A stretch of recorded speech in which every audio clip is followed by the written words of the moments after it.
Ruud van Nistelrooy concludes his interim managerial period with a class victory, and the United Twins need to speak about it. Blessings to everybody inside, including yourself, Cappy. Manchester United 3, Leicester City 0. A definitive scoreline in what pretty much was a straightforward performance. Don't get me wrong, the Foxes did have their moments in possession, especially in the second half when we sat back and conceded on-ball dominance, but Andre Onana wasn't really tested at all except for that Wilfred Ndidi one-on-one, and I'll give credit to the defence. De Ligt and Alessandro in the middle especially were very solid. Moving forwards, it was an efficient day in front of goal somewhat, with Bruno Fernandes opening the scoreline after 17 minutes. Cleanly executed from Mazraoui's throw-in and Ahmad's back heel to the Portuguese international. Excellent whipped strike, bending the ball around Wout Faes and beating Mads Hermansen in goal. Now, remember what we mentioned, I think it was the last video, about Ahmad having the tenacity and being a willing presser, showing that effort.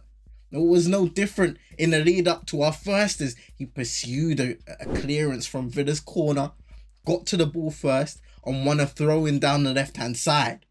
Things that seem like bare minimum requirements but haven't been executed consistently at this club.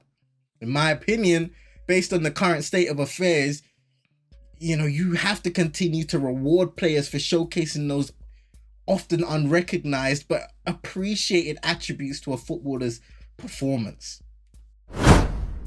I agree, Cian. The first half would end with Bruno being involved again, inviting cross by Noussair Mazraoui, and as our captain misses the header initially, his thigh would redirect the ball to cannon of Victor Christensen, doubling Leicester's miseries and, most importantly, giving United a platform to adapt in the second half, in which they did. Sat back a little, wanted to be a lot more compact, which gave our opponents the license to have plenty more of the ball, daring Leicester to show some quality in attack.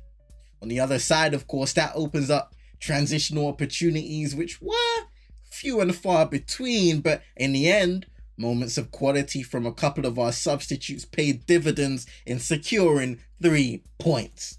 Defending multiple flurries of launch balls towards the area, Christian Eriksen receives the ball and just lasers his reverse pass in between 4 Leicester players in the middle of the park. Turkey season is approaching, and that pass was just a bit of showboating in terms of carving skills. Bruno drove, found Alejandro Garnacho, who magnificently whipped his strike into the top right corner. No chance for Hermansen again. Just the type of reaction he needed after a somewhat controversial week, or collection of weeks with performances being called into question.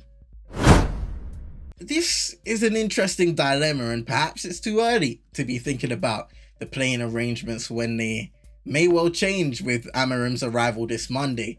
But a massive issue with this team has been allowing spaces for opposition sides to operate in around the midfield. Too much space at times. It hasn't been perfect, but recently having 2 defensive-minded midfielders like Casemiro and Manuel Ugarte has helped somewhat, because they are 2 different types of DM, come to think about it. How does that change when the likes of Kobbie Mainoo return from injury? Another one, I know he's not a popular name at the moment based upon his prolific injury history in such a short time, but Mason Mount as well, back on the bench. Can he stay fit and finally start to put his stamp on the side? Regardless of what any of us think, you'd hope that will be the case sooner rather than later. If not, then that will be a different conversation come the time. But more good news came from seeing Lenny Euro back in team training as he joins the likes of Tyrell Malacia and Luke Shaw, who have also been sidelined with prolonged injuries. Setback FC has become an unhealthy lifestyle of missing personnel, inconsistent performances and detestable results. We as one are longing for positive change down the line. It's only right to give a light shout out to Ruud van Nistelrooy. Come on. He may have touched on this in his post-match press conference, but it's never easy picking up what's left of a broken situation. when a manager's been sacked and it's up to you and the remaining staff to create some sort of normality when it comes to regulating the environment and pushing results in a positive direction for the next coach. 4 games, 3 wins and a draw against Chelsea. He seemed to soak in the adulation Old Trafford doused him with after full time, which may indicate that the Dutchman's future is more than uncertain.